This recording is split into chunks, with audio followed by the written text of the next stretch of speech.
தலையை இந்த உடம்புல இருந்து எடுக்கல நான் தேவையில்லடா. தேவனா இருக்கிறது முக்கியமா, மனுஷனா இருக்கிறது முக்கியமா? ரத்தத்துக்கு ரத்தம் எத்தனை நாளைக்கு அந்த பூமி ரத்தத்தில் நடத்திட்டே இருக்க போறீங்க? போதும் போய் விவசாயம் பாருங்களேன் ஐயா, படிக்க வைங்களா. சில வருடங்களுக்கு முன்னாடி தேவர் மகன் படத்துக்காக கமல் அவர்களுக்கு சேரி பையன் மாரி செல்வராஜ் அப்படிங்கிற பேரில் கமல் அவர்களுக்கு ஒரு கடிதம் வந்திருந்தது. அது வேறு யாரும் எழுதலை, இன்னைக்கு மாமன்னன் படத்தை இயக்கிய மாரி செல்வராஜ் தான். ஸோ மாரி செல்வராஜ் அந்த கடிதத்தில் என்ன எழுதியிருந்தார் அப்படிங்கிறத இந்த வீடியோவில் பார்க்க போகிறோம். அப்புறம் இந்த மாரி செல்வராஜுக்கு நம்ம இந்த மாமன்னன் ஆடியோ லான்ச்சில் கமல் முன்னாடியே அவர் சில விஷயம் இந்த தேவர் மகன் படத்தை பற்றி பேசியிருந்தார். அதுக்கு நம்ம பதிலடி கொடுக்க வேண்டியது இருக்குது. ஸோ நிறையா பேர் சொல்லாத விஷயத்தை இந்த வீடியோவில் நம்ம கவர் பண்ண போகிறோம். ஸோ வீடியோக்குள்ளே போகிறதுக்கு முன்னாடி நம்ம சேனலை நீங்கள் சப்ஸ்கிரைப் பண்ணலாட்டி நான் பண்ணிவிடுங்க. பக்கத்தில் இருக்க பெல் ஐக்கனை அப்படியே ப்ரெஸ் பண்ணிவிடுங்க. ஒரு வேளை நீங்கள் ஃபேஸ்புக்கில் பார்த்துட்டு இருக்கீங்க அப்படின்னா ஃபாலோ பண்ணிக்கோங்க.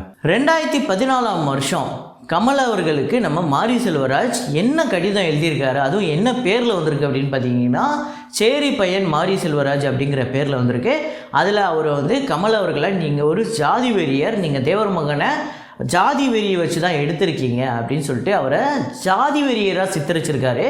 ஸோ இவருக்கு நம்ம இன்னொரு விஷயம் சொல்ல வேண்டியது இருக்குது. என்ன அப்படின்னு பார்த்தீங்கன்னா அந்த படத்தில் அவர் தேவர் சாதியாக வருவார். ஸோ தேவர் அப்படிங்கிறது அவரோட சாதி கிடையாது, இருந்தாலும் அந்த படத்தோட கதைக்கு அவர் தேவர் சாதியாக வராரு.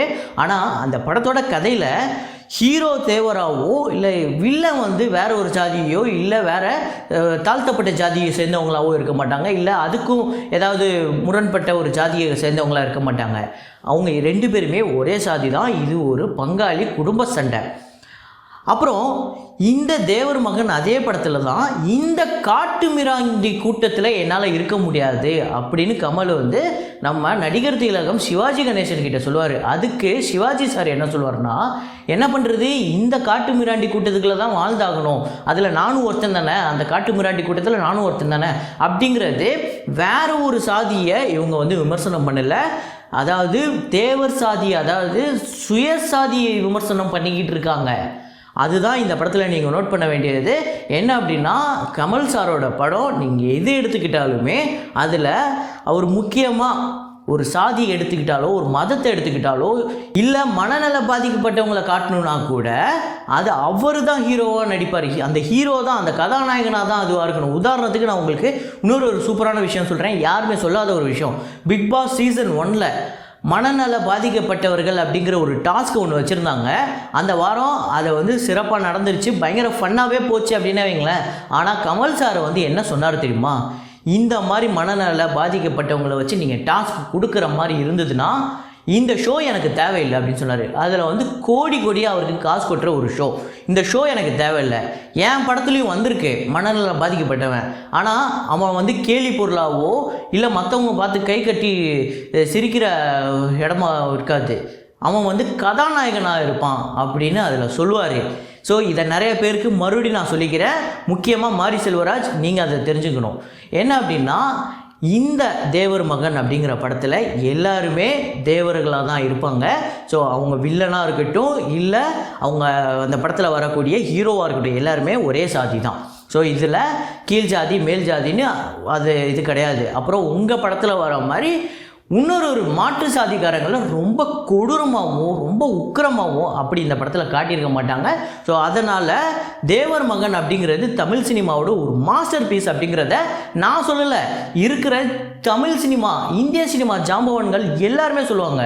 ஒரு ஹீரோ எப்படி ட்ராவல் ஆகி எப்படி வராரு அப்படிங்கிறது தான் முழு கதை. அதாவது நம்ம மிஷ்கின் தொடர்ந்து சொல்லுவார், எல்லா பேட்டிகளையுமே தொடர்ந்து இந்த தேவர் மகனை பற்றி பேசுவார். என்ன பேசுவார் பார்த்தீங்கன்னா, ஒருத்தன் எப்படி ட்ரெயினில் அப்படியே ஜம்முன்னு குதித்து சந்தோஷமாக அந்த ஊருக்கு வரானோ அவனால் அந்த ஊரில் ஒரு பெரிய மாற்றம் ஏற்பட்டு அவன் ஒரு வேற ஒரு கோணத்தில் மறுபடியும் இந்த ஊரை விட்டு போகிறது தான் இந்த படத்தோட கதை.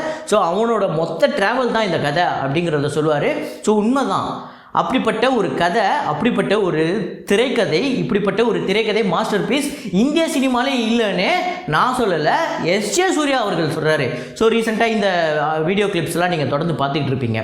இப்போ இன்னொரு விஷயம் என்ன அப்படின்னா, மாரி செல்வராஜ் இந்த இசக்கி அப்படிங்கிற வடிவேல் கதாபாத்திரத்தை எடுத்து இசக்கியை வந்து ஒருவேளை எங்கள் அப்பாவாக இருந்தால் எப்படி இருக்கும் அப்படிங்கிறத நான் வந்து உள்ளே புகுத்தி பார்க்குறேன் அப்படின்னு அவர் சொல்கிறாரு. ஸோ அதுக்கு காரணம் என்னென்னா, இசக்கிங்கிறவன் ஒரு தாழ்த்தப்பட்ட ஜாதி அப்படிங்கிறத அவர் நினச்சிக்கிறாரு. ஆக்சுவலாக அதுக்கு காரணம் என்னென்னா, இசக்கிங்கிறவர் கருப்பாக இருக்கார், மற்றவங்க எல்லாருமே அந்த படத்தில் வெள்ளையாக இருக்காங்க அப்படிங்கிறது தான் மாரி செல்வராஜ் அவர்களோட புரிதல்.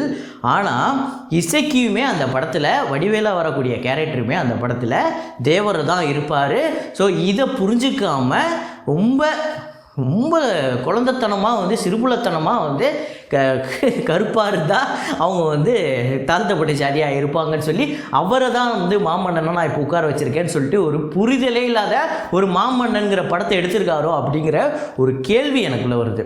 ஸோ இந்த படத்தை வந்து இவர் வந்து 8 வயசில், அதாவது இவர் பிறந்தது 84, 92 ரிலீஸ் ஆனால் அந்த படத்தை அந்த சமயத்தில் பார்த்து அவருக்கு வந்து குமுறல், இது சரியா தப்பா அப்படிங்கிற இது எல்லாமே மனசுக்குள்ளே குமுறிக்கிட்டு இருந்தார் அப்படிங்கிறத சொல்லியிருந்தார். அதை நிறைய பேர் நெட்டிசன்கள்லாம் கலாய்ச்சிருந்தாங்க. ஸோ இருந்தாலுமே அதில் நான் ஒரு வகையில் வந்து ஒத்துக்கிறேன். ஓகே, மேபி அந்த காலகட்டத்தில் எப்படி இருந்திருக்கும், அவங்க சூழல் எப்படி இருந்திருக்குமோ, ஏதோ ஒரு சின்ன பாதிப்பு அந்த 8 வயசில் அந்த சின்ன பையனாக இருக்கக்கூடிய மாரி செல்வராஜுக்கு இருந்திருக்கலாம். ஸோ அதில் தப்பே இல்லை. ஆனால் அப்போ இருந்த புரிதல் இன்னைக்கு பரியேறும் பெருமாள், கர்ணன் படம் எடுத்ததுக்கு அப்புறமும், இந்த படங்கள்லாம் எடுக்கிறதுக்கு முன்னாடி தேவர் மகனை பார்த்துட்டு போய் எடுத்தேன் அப்படின்னு சொல்கிற மாரி செல்வராஜுக்கு இன்னைக்கு தமிழ் சினிமாவில் ஒரு பெரிய பட்ஜெட் படம் பண்ணக்கூடிய அளவுக்கு ஒரு டைரக்டராக வளர்ந்ததுக்கு அப்புறமும் அதே 8 வயசில் இருக்கிற புரிதல்லையே இப்போவும் இருக்கிறாரு அப்படிங்கிறது மாரி செல்வராஜை பார்க்கும்போது நம்மளுக்கு கொஞ்சம் வேதனையாக தான் இருக்குது. ஸோ இப்போ பார்த்தீங்க அப்படின்னா, இப்போ நான் ஆரம்பத்தில் ஒரு விஷயம் ஒன்று சொல்லியிருந்தேன். என்ன விஷயம்னா, ஒரு கதையில் இவர் வந்து சாதி வேணாம்னு சொல்கிறாருன்னா ஃபஸ்ட்டு அவர் சாதி பெருமை சொல்கிறவராக இருக்கணும். ஒருத்தர் வந்து ஒரு இஸ்லாமிய தீவிரவாதத்தை எதிர்க்கிறவராக இருந்தால் அவர் அந்த கதாநாயகன் இஸ்லாமியராக இருக்கணும் அப்படிங்கிறத தொடர்ந்து நம்ம அந்த மாதிரி படங்கள் கமல் சாரோட படங்களில் பார்த்துட்டு இருக்கோம். உதாரணத்துக்கு இப்போ சொல்கிறேன், இப்போ விடுதலைன்னு ஒரு படம் வந்ததில்ல, அந்த படத்தில் நான் பயங்கரமாக மோசமான போலீஸ்காரங்களை காமிச்சிருப்பாங்க. அவங்களெலாம் பார்த்தோன்னா நம்ம இறங்கி போய் அடிக்கணும்னு தோணும்ல. ஆனால் அதில் கதாநாயகனுமே ஒரு போலீஸ்காரர் தான். ஸோ அவர் எப்படி அதுலேருந்து வேறுபடுறாரு, அவர் எப்படி அதுலேருந்து புரட்சியாகி மாற்றுறாரு, அதனால தான் மக்கள் எல்லாருமே அந்த படத்தை நம்ம கொண்டாடணும். ஸோ அதே மாதிரி தான் நீங்கள் அசுரன் எடுத்துக்கிட்டால் கூட அதில் ஒரு பெரிய அந்த சண்டைலாம் நடக்கும்ல, போட்டு அடிப்பாங்க, எல்லாம் பண்ணுவாங்க, ரொம்ப கொடூரமாக நடந்துப்பாங்க. அதே இடத்துல தான் வேல்ராஜு இருப்பார். ஏன்டா இப்படிலாம் பண்ணுறீங்க, இதெல்லாம் தப்புடா, சொன்னால் கேளுங்கடான்னு சொல்லி அவங்களுக்கு அட்வைஸ் பண்ணுற ஒரு நல்லவராகவும் அதே சாதியில் இருப்பார். ஸோ இந்த மாதிரி தான் தொடர்ந்து எல்லா படங்கள்லையும் இருக்கணும். அதை விட்டுட்டு நான் இவங்க எல்லாருமே நல்லவங்க, இவங்க எல்லாருமே ரொம்ப கேவலமானவங்க, மோசமானவங்க அப்படின்னு சித்தரிக்கிறதுங்கிறது ஸோ தொடர்ந்து மாரி செல்வராஜ் மாதிரி ஆளுங்களோட படங்களில் நம்ம தொடர்ந்து பார்த்துக்கிட்டு இருக்கோம். ஸோ என்ன அப்படின்னா, இப்போ கமல் சார் தொடர்ந்து சொல்கிற விஷயம் ஒன்று தாங்க, என்னென்னா எல்லாருமே ஒன்று. அதாவது இங்கே வந்து எந்த சாதி, மதம், இனம், அதாவது மொழி, நாட்டு, அதாவது வேறு நாட்டு மக்களை கூட நீங்கள் நேசிங்க, அதாவது நீங்கள் உங்களுக்கு தமிழ் பற்று இருக்கட்டும், ஆனால் அதுக்காக மற்ற மொழி சார்ந்தவங்களை வெறுத்துறாதீங்க. நான் உங்களுக்கு தேசப்பட்டு இருக்கட்டும், அதுக்காக மற்ற நாட்டுக்காரங்களை வெறுக்கணும்னு அவசியம் இல்லை. இங்கே மனிதம் மட்டும்தான் அப்படின்னு சொல்லக்கூடிய ஒரு தமிழ் சினிமாவில் இல்லை, இந்திய சினிமா, உலக சினிமாலே ஒரு முக்கியமான ஆள் கமல் சார் மட்டும்தான். ஒருவேளை ஒருத்தரை எதிர்த்துக்கிட்டு, ஒரு கூட்டத்தை எதிர்த்துட்டு ஒரு கூட்டத்துக்கு சப்போர்ட் பண்ணால் அந்த ஒரு குறுகிய கூட்டம் வந்து மேபி சப்போர்ட் பண்ணலாம். ஆனால் கமல் சார் வந்து எல்லாருமே, ஒரு படத்தில் இஸ்லாமியர்கள் வந்து அவர் மேலே வந்து வழக்கு தொடுப்பாங்க, எதிர்ப்பு காட்டுவாங்க, ஒரு படத்தில் வந்து பிராமணர்கள் எதிர்ப்பு காட்டுவாங்க. ஸோ ஒவ்வொரு விஷயம் இருக்குல்ல, ஸோ இது எல்லாமே தொடர்ந்து அவருக்கு வருது அப்படின்னா அவர் எல்லாத்துக்குமான ஒரு கலைஞன், எல்லாத்துக்குமான எல்லாரும் ஒன்றுன்னு சொல்லக்கூடிய ஒரு சக மனிதன். ஸோ இதை தெரிஞ்சும் மறுக்கிற மாரி செல்வராஜ் அவர்களை பார்க்கும்போது வேதனையாக தான் இருக்குது. ஸோ இருந்தாலும் ஒன்றே ஒன்று சொல்லிக்கிறேன், தமிழ் சினிமா எவல்யூஷன் அப்படின்னு ஒன்று இருக்குல்ல. ஸோ தமிழ் சினிமா ஆரம்ப கால அந்த தான் பேசும் படம், அதுக்கு அடுத்தது கொஞ்சம் சில டெக்னாலஜிஸ்லாம் மாற்றிருந்தாங்களே, அந்த ஆரம்ப காலகட்டத்தில், அந்த எவல்யூஷன் ஆரம்ப காலகட்டத்தில் இருக்கும்போது கமல் சார் இருந்தார். இன்றைக்கி 3D, அப்புறம் motion capture movie, 3D, IMAX, 4DX, so என்னென்னமோ வந்துடுச்சு. இப்போவும் கமல் சார் இருக்கார், அதுவும் நம்பர் 1ல் இருக்கார் அப்படிங்கிறது தான் உண்மை. ஸோ இதை யாராலையுமே மறுக்க முடியாது.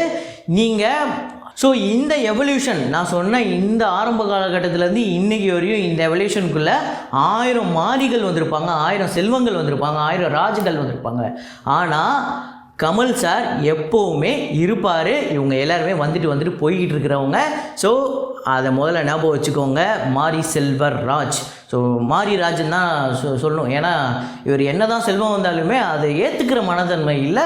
அதுவும் இல்லாமல் அப்படிப்பட்ட ஒரு இன்ஃபீரியாரிட்டி காம்ப்ளெக்ஸ் தான் இவர் மேடையில் இப்படி பேச வச்சுதோ அப்படிங்கிற ஒரு கேள்வி எனக்கு இருக்குது. ஸோ இதை பற்றி நீங்கள் என்ன நினைக்கிறீங்க அப்படிங்கிறத கமெண்ட்டில் போடுங்க.